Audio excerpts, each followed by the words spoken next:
Take me back to a place where I felt at home. Take me back to a day when we weren't alone. Take me back to an age when the world felt small. Baik, Tante. Tante, ini mau dibeliin apa saja? Tanya Usman untuk meyakinkan apa yang harus ia beli untuk lauk makannya. Karena ia tidak mengerti selera Farisa. Kamu beli apa saja yang kamu suka. Mau ayam apa telur. Tapi jangan sampai itu kurang. Masa 20.000 buat beli lauk saja kurang. Cepetan sana, aku juga sudah lapar. Perintah Farisa, mengusir Usman. Iya, Tante. Saya berangkat sekarang juga, pungkas Usman. Usman keluar dari swalayan dan berjalan ke arah kanan. Ia melihat-lihat adanya warung makan.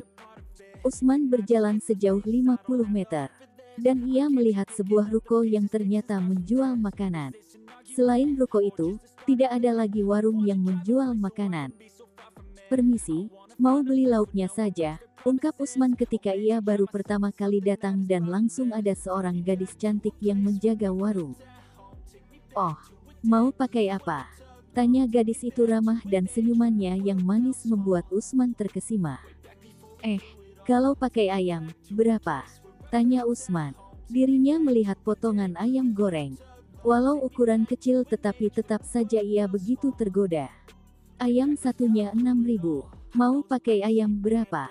Tanyanya sambil mengambil kapitan. Ia menggunakan kertas minyak untuk membungkus ayam itu. 2 saja, Mbak, jawab Usman. Karena uang yang diberikan hanya 20.000, ia membeli 2 ayam untuk Farisa. Jadi ia biarkan makan sayuran saja sudah cukup. Oh, lalu apa lagi, Mas? Setelah mengambil 2 ayam, ia membungkusnya dan diikat dengan karet gelang. Telur dadar berapaan? Ia bertanya dahulu karena tidak tahu uangnya pas atau tidak. Namun pertanyaan itu mungkin membuat gadis itu marah, tapi yang Usman lihat, gadis itu tetap tersenyum.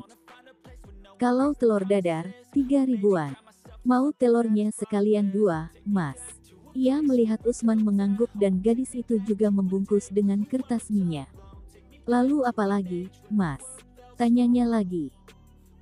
Ini sisanya 2.000, kasih sayuran apa saja, Mbak. Kalau bisa, yang dapatnya banyak, hehehe, kekeh Usman. Karena ia bingung mau menambah apa lagi. Kalau gitu, kasih kacang panjang, mau. Tawar gadis itu sambil tetap tersenyum. Ia juga menerima uang dari Usman. Iya, Mbak, enggak apa-apa, terima kasih, tukas Usman. Ia menunggu gadis itu memasukkan lauk itu ke dalam plastik. Dan memang dikasih banyak oleh gadis itu. Ya sudah, Mas. Karena sudah membeli ayam dan telur, aku kasih banyak, nih. Jangan bilang-bilang sama ibu, kalau Mas kesini lagi, ya. Ujar gadis itu sambil menyunggingkan senyum. Ia mengulurkan 1 kantong kresek hitam berisi pesanan Usman. Oh ya, Mbak yang baik. Terima kasih, ya. Ungkap Usman menerima kantong kresek dan dibalas dengan anggukan kepala oleh gadis itu. Setelah menerima lauk, Usman kembali ke swalayan. Ia sudah sangat lapar karena dari pagi belum makan dan baru makan roti setelah dikasih oleh lelaki paruh baya pemilik toko. Usman yang sudah lelah itu menghampiri bosnya yang sedang asyik menelpon dan panggilan itu pakai kata sayang-sayangan. Ternyata dia sudah punya suami. Gerutu Usman. Karena di usianya yang sudah terlihat lebih tua darinya, tentu Farisa sudah menikah, begitu yang ada di pikiran Usman. Usman berjalan menuju ke belakang. Dan di belakang itu, ia membuka pintu dan terdapat ruangan yang lain. Ia juga menemukan sebuah lorong dan lantai ke atas.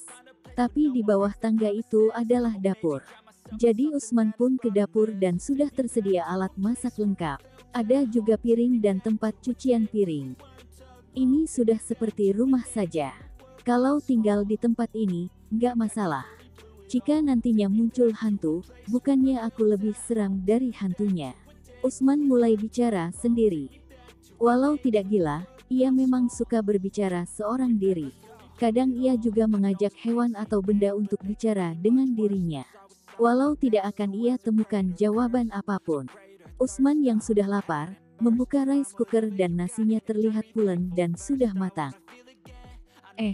Nasinya sudah matang, belum? Kalau sudah, waktunya makan. Farisa tiba-tiba muncul dari balik pintu setelah selesai mengobrol via telepon. Sudah matang, Tante. Tante mau aku ambilkan nasinya, tawar Usman. Ia mengambil piring terlebih dahulu sebelum mendapatkan jawabannya. Sudah, nasinya segitu saja, ucap Farisa. Wanita itu pun mengambil nasi yang diambil oleh Usman. Aku sudah lapar banget, kamu juga makan yang banyak biar kerjanya kuat. Karena kerjaanmu masih banyak.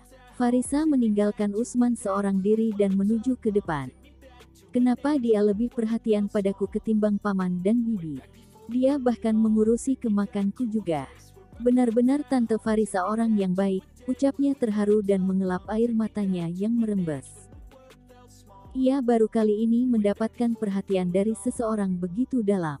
Bagaimana sih, perasaan seseorang yang seumur hidupnya selalu diperlakukan buruk, bahkan oleh paman dan bibinya sendiri. Mereka senantiasa memaksanya untuk mencari uang. Di umurnya yang sudah 20 tahun itu, Usman sudah mengalami kepahitan hidup bahkan terbiasa hidup dalam kelaparan. Paman dan bibinya pun tidak peduli dirinya makan atau belum. Ketika menemukan makanan di dapur, ia akan makan. Ketika tidak ada apa-apa, ia hanya minum air bening. Kadang ia juga mencuri mie instan di lemari dan akhirnya dipukuli sampai punggungnya memar. Kenapa aku ini? Aku harus bekerja lebih keras lagi. Aku ingin membuktikan pada Paman Kardi dan istrinya itu, aku bisa kaya tanpa bantuan mereka, tekad Usman dengan semangat membara. Setelah mengambil nasi yang cukup untuk dirinya, ia keluar dari dapur dan melihat Farisa duduk di kursi dan melahap makanannya. Ia juga makan dengan lahap. Tidak peduli apa yang ia makan, bukanlah yang dipikirkan oleh Farisa. Kamu kerja di sini, kerja yang baik. Jangan bikin aku repot dan jangan malas. Nanti setelah selesai makan, kamu bawa beras ke atas. Dan nanti ku kasih kerjaan lagi, ungkap Farisa santai. Iya, Tante. Aku akan bekerja keras dan akan menuruti apa yang Tante katakan, janji Usman dengan tulus. Pokoknya mulai hari ini ia harus mematuhi semua yang dikatakan oleh Farisa. Bagus. Kalau begitu, ini lauknya buat kamu semua. Farisa menyerahkan bungkusan lauk itu pada Usman, karena dirinya sudah mengambil bagiannya.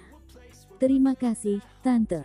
Usman membuka bungkusan itu dan menemukan daging ayam, telur dadar dan lauk kacang panjang. Itu benar-benar dibagi dua oleh Farisa. Kalau kamu mau minum, kamu ambil sendiri di galon belakang. Kalau habis, kamu ganti yang baru lagi, ungkap Farisa lalu meneruskan makannya. Iya, Tante, balas Usman menunduk. Usman kemudian menaruh semua lauknya ke dalam piring. Alangkah bahagianya Usman ketika ia melihat ayam dan telur dadar di piring makannya. Usman pun sangat bersyukur karena mendapat bos yang baik seperti Farisa. Ia akan bekerja keras untuknya. Ia tidak akan mengecewakan kepercayaan Farisa padanya. An argument, or just the start of it. I wanna drive away so I can be so far from it. I wanna find a place where no one breaks their promises, or maybe drown myself